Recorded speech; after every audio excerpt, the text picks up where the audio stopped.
नमस्कार बच्चों। परक राष्ट्रीय सर्वेक्षण कक्षा 3 हिंदी विषय।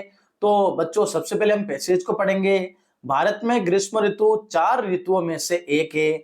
यह आमतौर पर मार्च में शुरू होती है और जून में समाप्त हो जाती है। तो गर्मियों के दौरान यहाँ बहुत गर्मी होती है, तो तुम्हें क्या करना चाहिए बच्चों?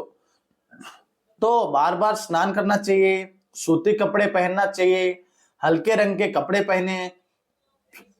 जब बहुत गर्मी हो तो घर के अंदर ही रहें। बहुत सारा पानी पीना है। ताजे फलों और सब्जियों का आनंद ले।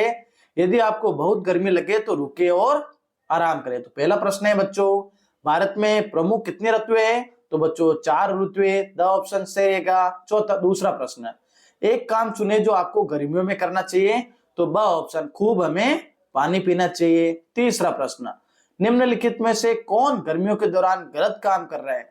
तो बच्चों देखो, अमन स्वस्थ भोजन खाता है, तो ये सही है। गर्मी के दिनों में अनूप घर पर ही रहता है, तो ये भी सही है। प्रणव ऊनी कपड़े पहनता है, तो ये बच्चों ऊनी कपड़े तो सर्दियों में पहनते हैं, तो हमारा स ऑप्शन यहाँ पर सही रहेगा, क्योंकि ये एक गलत कार्य है। चौथा प्रश्न, जब बहुत गर्मी हो तो कौन से रंग के कपड़े पहनने चाहिए? तो बच्चों ब ऑप्शन, सफेद रंग के कपड़े पहनने चाहिए। फिर देखो बच्चों, हमारे एक गद्यांश है, उसको पढ़ना और 5 से 10 तक के प्रश्नों के हल करने। तो शारीरिक शिक्षा शिक्षक श्री मदन श्री प्रकाश ने फुटबॉल को सुरक्षित तरीके से खेलने के महत्वपूर्ण निर्देश दिए। हमेशा दोस्तों के साथ गेंद साझा करें, किसी को धक्का न दे। अगर आपको थकान महसूस हो तो पानी पिए और थोड़ा आराम करें। खेल के मैदान में ही रहे, घंटी बजते ही वापस कक्षाओं में चले जाए।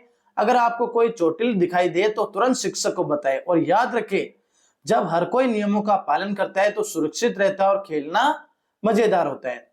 तो बच्चों देखो, पांचवा प्रश्न है, श्री प्रकाश कौन है? तो श्री प्रकाश एक शारीरिक शिक्षा शिक्षक है, तो स ऑप्शन सही रहेगा। छठा प्रश्न, निर्देश किसके बारे में थे? तो बच्चों द ऑप्शन, सुरक्षित खेलने के बारे में थे। सातवां प्रश्न, कौन सा निर्देश नहीं दिया गया? इन्हें बच्चों देखो, गेंद को दोस्तों के साथ साझा करना है, ये तो कहा गया। घूमे और गेंद पास करें, ये नहीं कहा गया। घंटी सुनते ही कक्षा में जाना है, ये भी कहा गया है। नियमों का पालन करें, यह भी कहा गया। तो ब ऑप्शन यहाँ पर सही रहेगा। आठवां प्रश्न, विद्यार्थियों से शिक्षक को बताने के लिए कब कहा गया? तो स, किसी को घायल देखते ही हमें शिक्षक को बताना है। नौवां प्रश्न, खेलना कब मजेदार होता है? यदि सभी लोग नियमों का पालन करें। और खेलने में मजा कब आता है बच्चों? तो द ऑप्शन, यदि सभी लोग नियमों का पालन करें। अब देखो बच्चों, 11 से 15 तक के प्रश्नों के हल करने। एक बार की बात है, एक लकड़हारा नदी के किनारे लकड़ियां काट रहा था। अचानक उसकी कुल्हाड़ी नदी में गिर गई। वह बहुत दुखी हो गया, क्योंकि उसके पास नई कुल्हाड़ी खरीदने के पैसे नहीं थे। तभी नदी से एक जलदेवी प्रकट हुई और सोने की कुल्हाड़ी दिखाते हुए पूछा, क्या ये तुम्हारी कुल्हाड़ी है? तो लकड़हारे ने ईमानदारी से कहा, नहीं, यह मेरी नहीं है। फिर जलदेवी वापस चांदी की कुल्हाड़ी दिखाते हुए बोली। लकड़हारे ने फिर कहा, यह मेरी नहीं है। अंत में देवी ने लकड़हारे की असली लोहे की कुल्हाड़ी निकाली और लकड़हारे ने खुशी खुशी कहा, हाँ, ये मेरी कुल्हाड़ी है। तो लकड़हारे की ईमानदारी को देखकर देवी ने तीनों कुल्हाड़ियां उसे पुरस्कार स्वरूप दे दी। 11वां प्रश्न, लकड़हारे की कुल्हाड़ी कहाँ गिर गई थी? तो बच्चों ब ऑप्शन, नदी में गिर गई थी। 12वां प्रश्न, लकड़हारे ने सोने और चांदी की कुल्हाड़ी क्यों नहीं ली? तो बच्चों ब ऑप्शन, क्योंकि वह ईमानदार था। 13वां प्रश्न, यदि आपकी कोई चीज खो जाए और आपको कोई महंगी वस्तु मिल जाए तो आप क्या करेंगे बच्चों?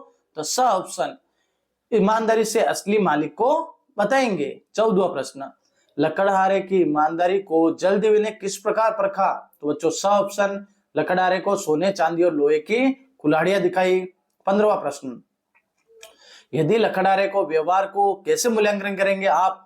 तो क्या उसकी ईमानदारी ने उसे सही निर्णय लेने में मदद की? तो बच्चों हाँ, क्योंकि वह ईमानदार था। तो आ ऑप्शन हमारा सही रहेगा। तो बच्चों वीडियो को शेयर करें, चैनल को सब्सक्राइब करें और बेल आइकन को जरूर दबाएं, ताकि हर वीडियो आपके पास जल्द से जल्द मिलता रहे।